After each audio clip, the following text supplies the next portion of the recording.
Hi, I'm Chris Nesi from the House of EdTech podcast, a proud member of the Education Podcast Network, just like the show you're listening to right now. The opinions expressed are those of each individual host. And make sure to check out all the other great podcasts at edupodcastnetwork.com. And now, the learning begins in 3, 2, 1.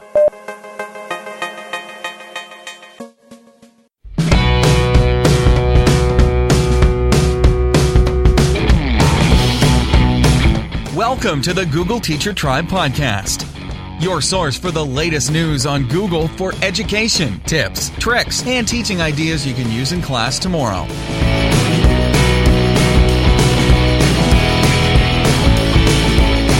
And here are your hosts, Matt Miller from DitchThatTextbook.com and Kasey Bell from ShakeUpLearning.com.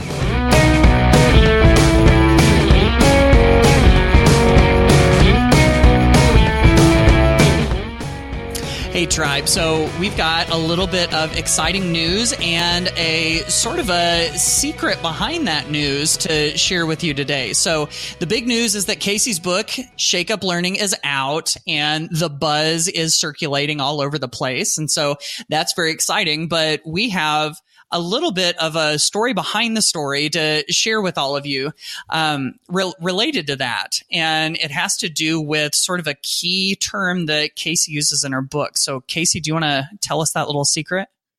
Yeah, it really just kind of occurred to me, the connection between what I call dynamic learning in the book to you, of course, Matt, right? Because I can't seem to make it through a presentation where I'm not talking about my podcast partner and sharing all of the wonderful stuff that you're doing. Oh, yeah. But I believe the first time I used the term dynamic learning was during the original Ditch Summit. Oh. Yeah, I think so. And now somebody's going to go back and watch the video to make sure, but I'm pretty sure. And yeah. You know, it's kind of funny how the word came to be anyway, because it's not really defining something new. It's just defining the things that all of us are sort of fighting for in the classroom. Yeah.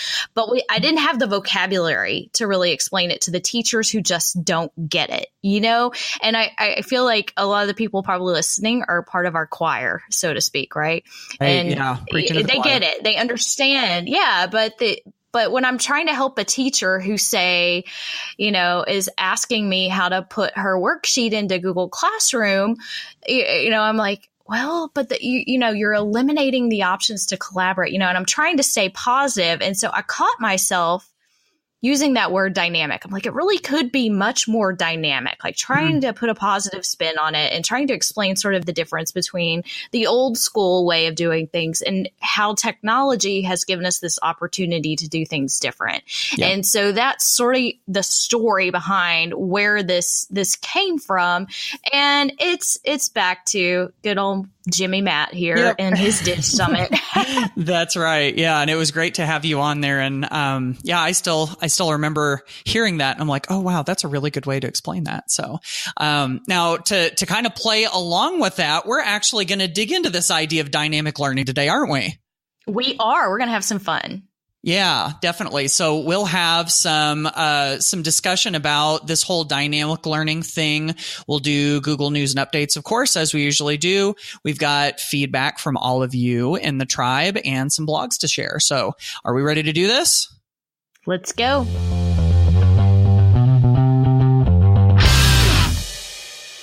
Okay, Tribe, we are going to jump into some Google News and updates.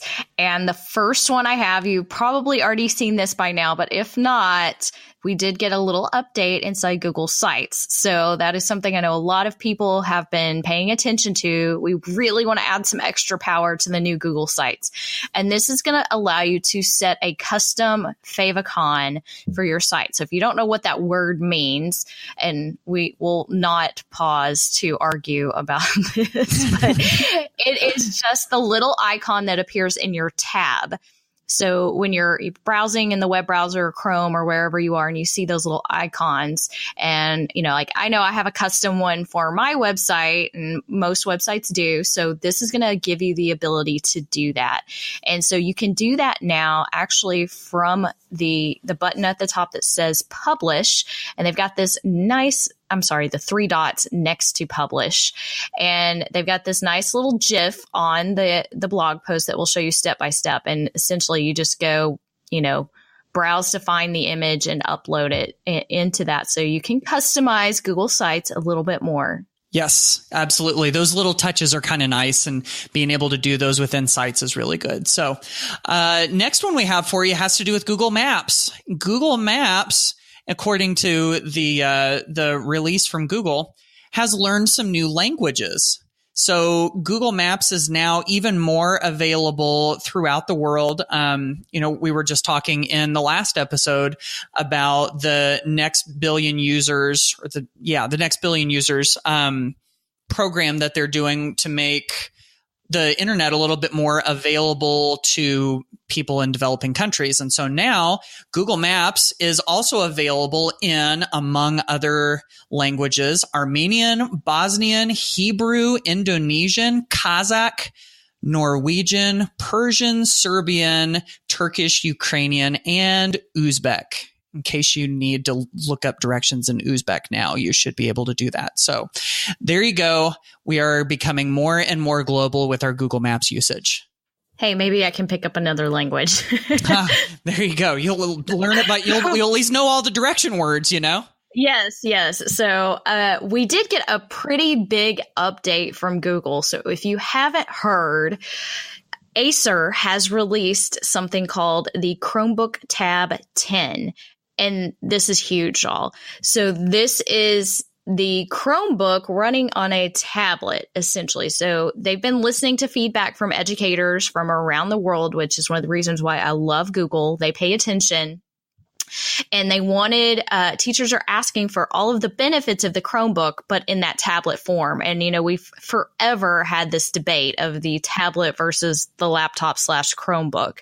So they're really trying to bridge that gap. And, using the tablet is going to give you the ability to do things with the camera like AR and VR and really bring things together. So it is, same type of shareable device, which has made the Chromebooks so popular. And they have offered this now. And I actually am looking for the date to see if we have the official release date. But I know I have been seeing these at conferences. They're showing them off.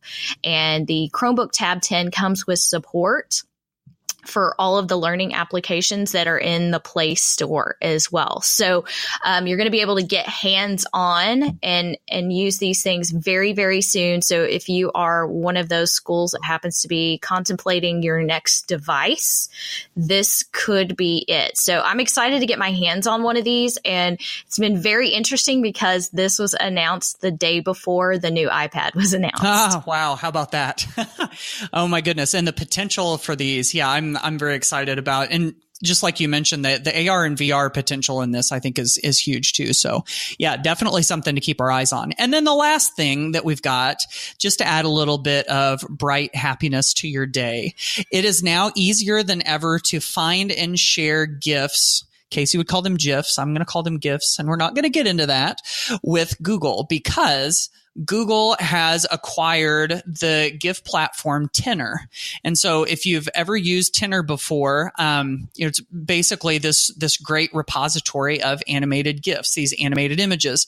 And so Google is going to start integrating those into different places like Google Images. If you use an Android phone, they'll be incorporating those into the Gboard, which is, basically your keyboard with all the different functions. And so a little bit easier to respond with, Kevin from The Office or some Minions or, whatever it is that is your favorite animated GIF, you'll be able to squeeze those into things a little bit easier.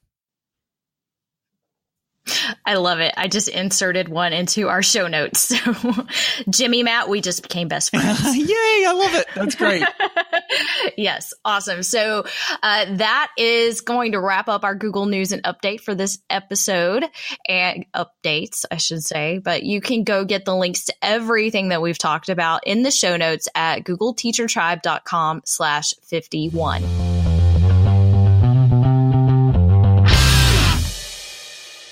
So let's dive into today's featured content, which is such an important topic, I think, in education. And it's the idea of dynamic learning. And I think, especially in today's age where we've got lots of technology, where we know more about best practices, and this is just something that I think is more doable in schools than maybe ever before.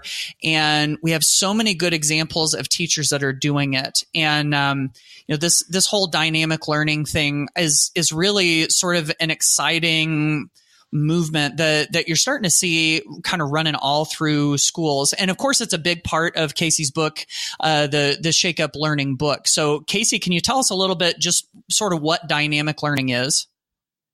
Sure. So as I mentioned earlier, it was really just me trying to find a new way to explain things. And I feel like we have so many amazing things happening in our classrooms, but a lot of times they tend to get tagged by these super trendy ideas like makerspaces and Genius Hour and all those things, which are fabulous. Right. Don't get me wrong. But at the same time, those are not ideas that translate into every classroom for every teacher. We have to think about the whole. And so I started thinking, okay, what are the commonalities between the different characteristics, the things that we want to see in the classroom? And so I started developing this definition and trying to figure out a better way to explain it, because, I don't want I feel like teachers can get so they're like, well, I'm supposed to be doing coding and I'm supposed to be doing robotics and I'm supposed to have this and that and that. And they just give up, And so I wanted it to be something that's accessible to not only the tech savvy teacher, but sort of the technophobe. And so these were my definitions. So I defined dynamic learning is characterized by constant change and activity. It's learning that takes place organically, growing and evolving throughout the year using more unconventional means, with the learner collaborating, creating, and communicating to demonstrate progress and mastery. This learning and the completion of projects often extends beyond the boundaries of this traditional school day, beyond the physical location of the classroom, and even beyond the traditional notion of hard and fast due dates. And really, the word that I use a lot when I go into depth is how to go beyond what we're already doing, beyond what we thought was possible, because these tools have opened new doors for new types of learning in our classroom. And so, I feel like the opposite of that is what I call static learning, and that is so much of the one and done. And I felt like that happened a lot in my classroom. Okay, we're going to complete this, and then you turn it in and the kids forget about it. But how can we use these tools that we have almost 24/7? Now I realize there are exceptions to that, but we need to be making use of this. Like, the learning doesn't have to stop just because the bell rang. Yeah. And, within all of that, one of the things that I love about this idea of dynamic learning is that there are some really practical ways that you can use G Suite to do this. And one of my favorite ones, I have to say, is just the idea of opening up discussion within learning. And one of the easiest ways, I think, to do that is just using the commenting features within docs or slides or whatever it is that you're doing, because that basically adds an interactive layer on top of what you're already doing. I've talked about how in the past I'll use Google Slides and give each student a slide, and we'll use it as almost like just a rapid fire blog. Like, here's a place where I'm going to do a quick writing prompt. And I'll tell teachers, and I've told my own students in the past before, this is only step one of the activity. The next step is let's discuss it. Let's keep that activity going. Let's keep the conversation going so that it's not just, I'm going to write this and I'm going to turn it in for the teacher. And, that works great within docs and slides. You can even go bigger than that, of course, by having students create their own blogs, or having a class blog where students contribute to it. And then you get comments. And the great thing about the blog, of course, is kind of like what you said, it continues even further, because it means that it's up there. And anytime somebody finds one of those blog posts, they can add a comment to it and it doesn't have to end. And so I think the potential for discussion, for continuing the conversation, so that we're not just doing the activity for the sake of doing it, but it brings up that discussion. It brings up an opportunity to go back and forth and to kind of process what we think about it, I think is huge. Absolutely. And the discussion piece is important for both the reflection of the learning, also the ongoing, learning, sharing with each other, and of course, having that feedback loop with your students and peer feedback as well. I also have done a blog post with an infographic on sort of the do this, not that kind of idea, and really just sort of getting teachers to think past the traditional projects that we see over and over again in schools.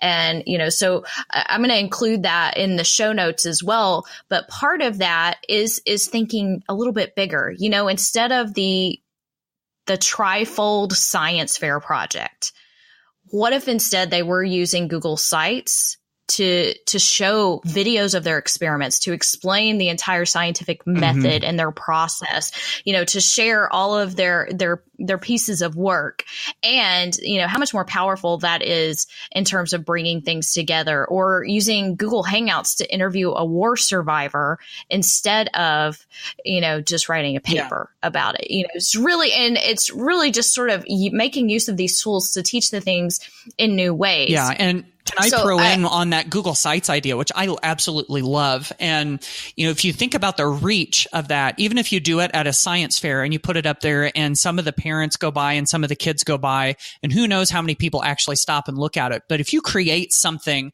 that's out there on the web that's been indexed by Google, there's a potential that anybody from around the world could do a search and come across that site and open it up and learn something because of what the student created. I mean, how powerful is that? And as long as that stays up there on the web, it could be educating the world. I mean, that's kind of a far-reaching way of looking at it. I may be overstating that a little bit, but maybe not, that there's that possibility that just because it's out there, now you could potentially be helping somebody else learn something that you learned, and now you're helping them learn it in an easier way.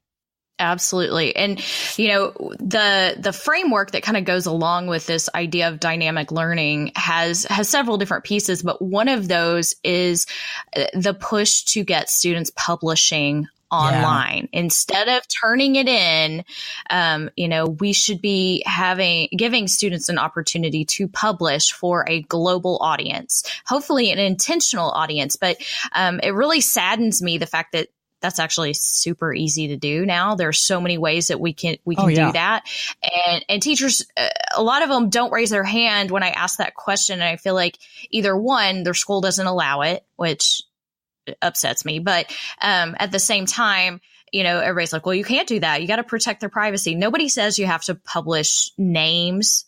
In fact, especially if you teach the little ones, it's probably going to fall on the teacher to publish them and give them some audience. But you know what? You could use an initial, and you don't have to publish pictures. There's just too many ways to do it without any any risk there. And so that's a big push, helping us go beyond the walls of the classroom, not only bringing the outside in, but giving students an audience. And that's something that I learned with my kids, was when I had them publishing their writing online, I suddenly had kids raising their hands and going, Miss Bell, can I edit mine? I didn't know other people were going to read it. I love it. They gave more value to their work because somebody else besides the teacher was reading it. And I cannot emphasize that enough, the light bulb moment that I had with that. And so, along with that, any type, and it's not just writing, it's whatever they're doing. And G Suite obviously gives us lots of ways to do that. And, really just thinking of, and a lot of teachers just frankly haven't even thought about that, the power of being able to do that. I don't even want to say necessarily the hesitation, but the lack of doing it, of publishing, of giving students work an audience. I think some of it comes down to just what you were saying earlier about fear, maybe of, the whole identifying thing, kind of like what you said. But sometimes I think we use that as an out. like, oh, well, I don't want to take a chance of messing that part up, so I'm just not going to do it. But really, when we educate ourselves on what the rules really are, then there are ways to do it. So I think there's that. I know another real fear for me too was I was afraid that I was going to do it and do it wrong, and it was going to be like crickets and nobody would see it, and it would be off in this obscure corner of the internet that nobody would ever go across. And I thought, well, I've got to come up with a better way to really give them a good audience before I do it. And that was one of the things that was holding me back. But of course, our best laid plans, when we don't actually put them into action, are just plans and they don't affect kids. So, I think pulling the trigger and kind of learning by experience can help there too. I feel like I learned so much from the questions that I get from teachers that it reveals a lot about either the mindset or the ideas or just the lack of being exposed to certain things. And that's one of them. But I did have a senior English teacher who contacted me for help on getting his kids blogging, but it had to be only published within their school. And I'm like, seniors, like, come on, and so I'm like, why, and it did actually come down to a policy within the school, which is a whole other issue. Right. But sometimes when I ask that question, they're like, I never thought about that. They're like, is there a way to publish a Google site so that only parents can see it? Well, no, not unless you want to give your parents accounts inside your domain. That's not going to happen. But my question was, what are you hiding? Yeah. Like, why hide the learning? Let the learning light shine. That's my point. And because the kids are putting stuff out there anyway, let's put the positive stuff. Let's let them show the good stuff online. Yeah, absolutely. Yeah. And that's why I'm so glad that we're having this discussion. And I would be fascinated to see like what some of the members of the tribe are doing related to dynamic learning. So if you're listening to this and you're thinking, oh, this sounds just like this thing that I'm doing in class, what I would love to see is for us to kind of like flood the GT tribe hashtag with examples of dynamic learning. If there's something that you already do, and I know there are tons of really cool things that are going on out in schools and in classrooms right now, feel free to shoot those over to us on Twitter. Actually, I'm going to do you one better. Yeah. Jimmy. So, and we've totally gotten off of our entire outline. We're just having a good conversation, y'all. And, so there is a website for the book that supports everything. And it doesn't matter if you have the book yet or not, but you can actually access shakeuplearningbook.com. And there is a page dedicated to lesson plans. So if you click on lessons, there is actually a searchable database, which is very small at the moment because keep in mind, actually, we're recording this and the book hasn't even come out yet. Right. So, but by the time you listen to this, there could be more here. But I've got model lessons in here, but I want you to contribute. So if you are interested, there are a couple of different templates that you can use to submit and share your experience with other teachers. And so I want to encourage you not only to use the hashtag, but hey, take part and submit a lesson, because that's another question that I know Matt and I get all the time. We're like, it'd be really great if Google made some place where we could all share our lessons. Well, I'm trying to create at least one place for that and to help teachers find good ideas. So, sort of using the give one, get one idea, but there are definitely some great ideas. And I encourage you to look at them, even if they don't fit what you teach, because these things are loaded with ideas, and you guys have a million great ideas too. So we would love to hear from you.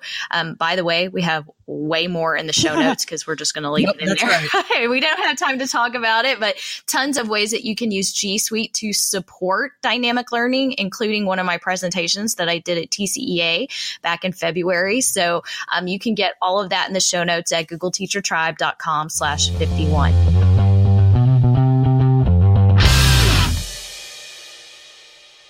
Hey y'all, it is time for feedback and shares from the tribe, from you. And we love hearing from you on whichever platform you choose to contact us. But we have some fun shares in this episode. So the first one is a quick tip from Melissa Widrick, and it's a keyboard shortcut. You know, we love our keyboard shortcuts on the Google Teacher Tribe. And she suggests to use CTRL D when you're in Google Slides to duplicate objects or word art.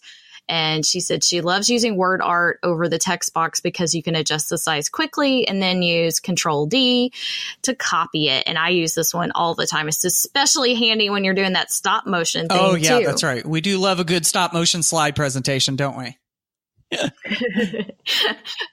think that's almost made it into every episode. I know. I'm kind of addicted to them, so that's probably my fault. So, all right. So our next one that we wanted to talk about, this comes from Lissa Brunin, and she said that based on the conversation that we had on the show about choice boards and differentiation, she has, who I believe is a student of hers, named Alyssa Thielen, created something she calls iStations and iPartners. And so it's this neat idea where she basically has kind of like pictures of two iPhones, and one of them has, you know, the number keypad where you dial a number, and then there's another one with the contacts, and it says speed dial, and it's got A, B, C, D, E, F. And so she says she prints them on cardstock and uses bingo daubers. So if you can imagine these two iPhones, one with the number keypad and one with the speed dial with little, you know, A, B, C, D, E, F and a line next to each one. She says 9 stations are set up around the room. 0 is the help desk. And then all of the directions and the resources are in a live binder. So they pick their top 3 that they want to rotate through, and they use the bingo daubers to kind of mark them out, but they can access that live binder anytime. This is just, I think, such a creative presentation of this idea of kind of like stations and connecting kids with partners and everything. I think it's a really neat idea.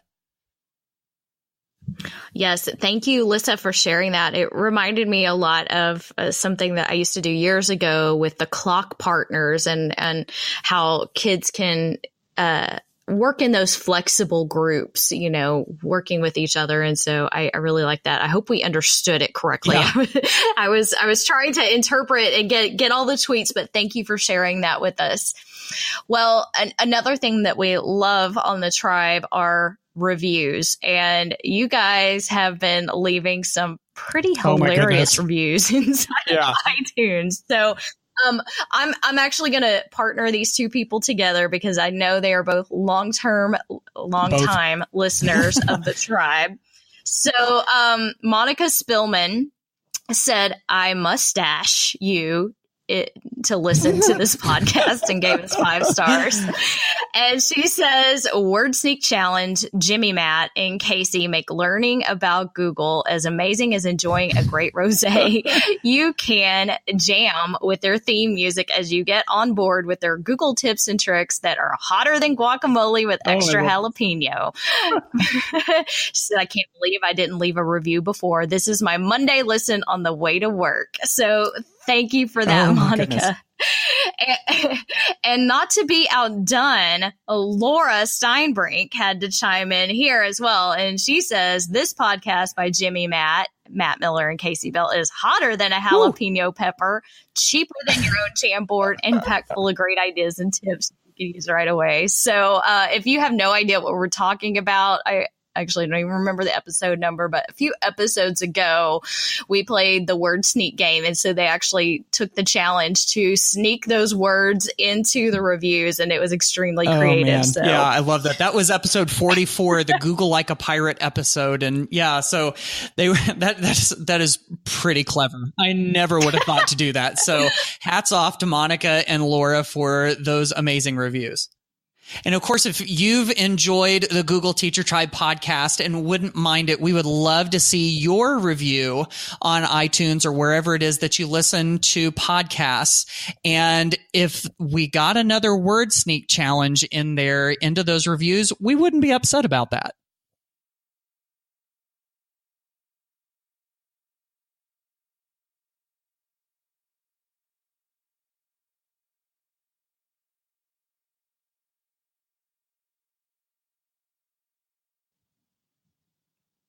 So let's switch to the On the Blog segment of the show. And I'm going to cheat just a little bit on this one because usually we like to share a blog post that has us thinking or has some really good ideas in it. And instead of sharing a blog post, I'm going to actually share another podcast.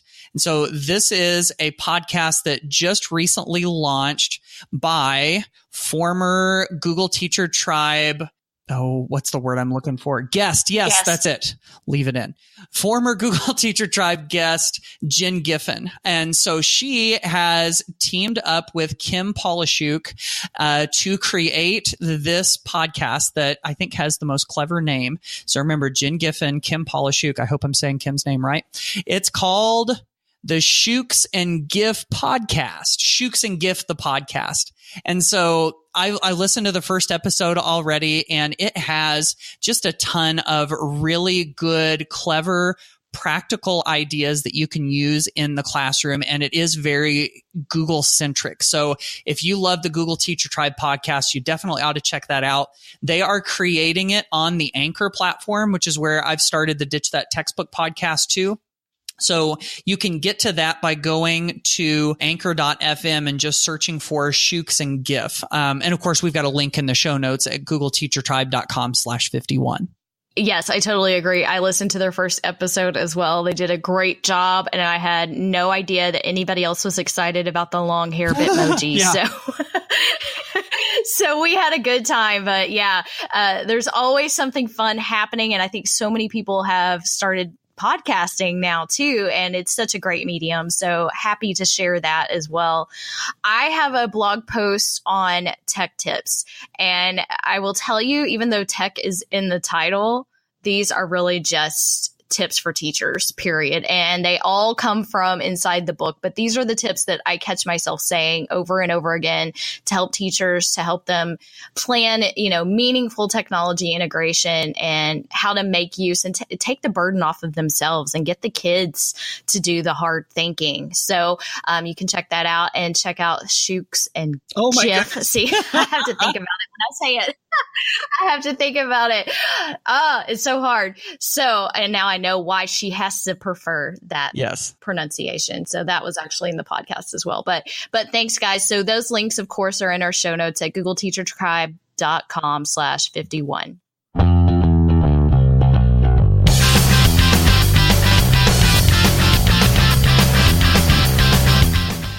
Okay, y'all. Well, that wraps up episode 51 of the Google Teacher Tribe, and we are so happy that you are coming along on this journey with us today. And this time, I promise I'm not going to talk about walking or guacamole or rosé, but I think I just did. So you just did. So go check it out. We hope that you connect with the ideas inside dynamic learning as much as we have, and that this sparks some great conversations for you and your teachers as well.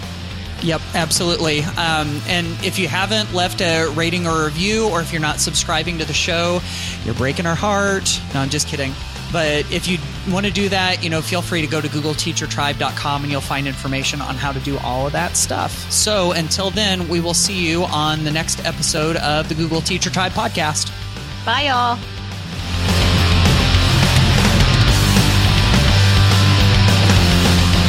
Thanks for listening to the Google Teacher Tribe podcast. Keep up with every new episode by subscribing on iTunes, Google Play, or Stitcher, and by visiting googleteachertribe.com. Get in on the conversation on Twitter by using the hashtag GTTribe. Until next time, keep harnessing the G Suite power, and may the Googles be with you.